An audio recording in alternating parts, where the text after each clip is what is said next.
An historic meeting in Moscow this week as Chinese President Xi Jinping met with Russian President Putin. Political observers warn of a strengthening anti-American alliance. At the same time, some members of Congress propose cutting the U.S. defense budget. So how would that affect military readiness? And what about out-of-control spending in Washington? Well, here to share his perspective is Young Voices commentator, Associate Professor of Economics at Texas Tech University, Alexander Salter. Dr. Salter, good to talk with you again. You pointed out in your recent article that our national debt is unsustainable, averaging $2 trillion per year for the next 10 years. So what would that mean for our economy and this nation if nothing's done to stop Congress and the president from overspending? It means, in brief, that we're in trouble.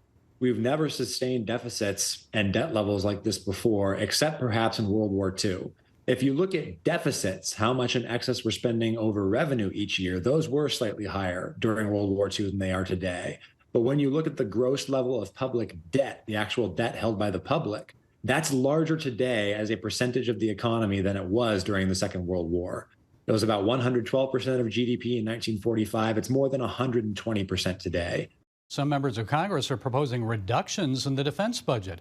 Instead of increasing it to Biden's proposed $842 billion level, they want to revert to the 2022 level, about $780 billion. So what do you think of that idea?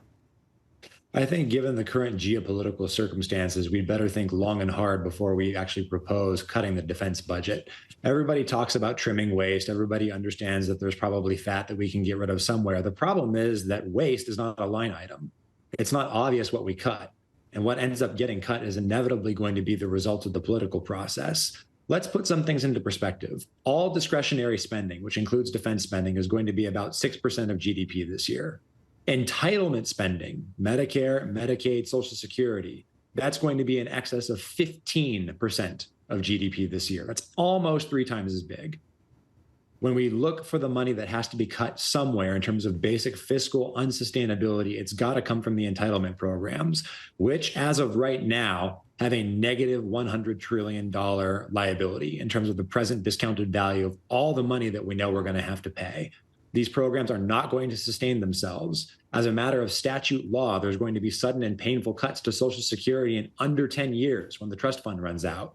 We can either reform these programs now in a responsible fashion, or we can drive ourselves off the fiscal cliff. That's where the money has to be cut as a basic matter of arithmetic. Yeah, it looks like it's just $20 trillion we're talking about in the next 10 years for Social Security alone.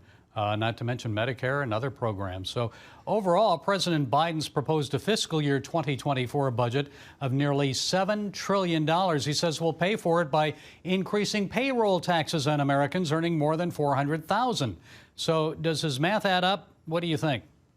It doesn't add up. The assumptions behind that budget are unduly rosy. He grossly overestimates Americans' tolerance for paying the kinds of taxes necessary to fund his welfare warfare state. It's just not going to happen.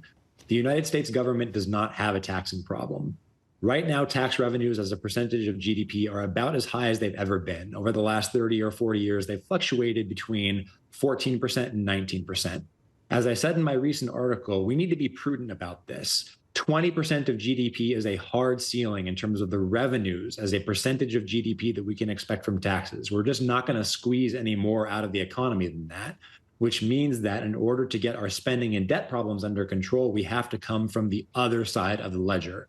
We need to rein in spending growth. We need to make, at minimum, we need to make sure that the rate at which federal spending grows is slower than the rate of economic growth, give the tax base a little bit of a chance to catch up with our monster spending. If we don't do that, then we aren't serious about budgeting. We aren't serious about paying our way. And I would contend that we aren't ultimately serious about self-governance. This is something that we expect every American household to do, to budget. Why can't the federal government do it? Alexander Salter, thank you for providing those insights. We appreciate you. Thank you very much.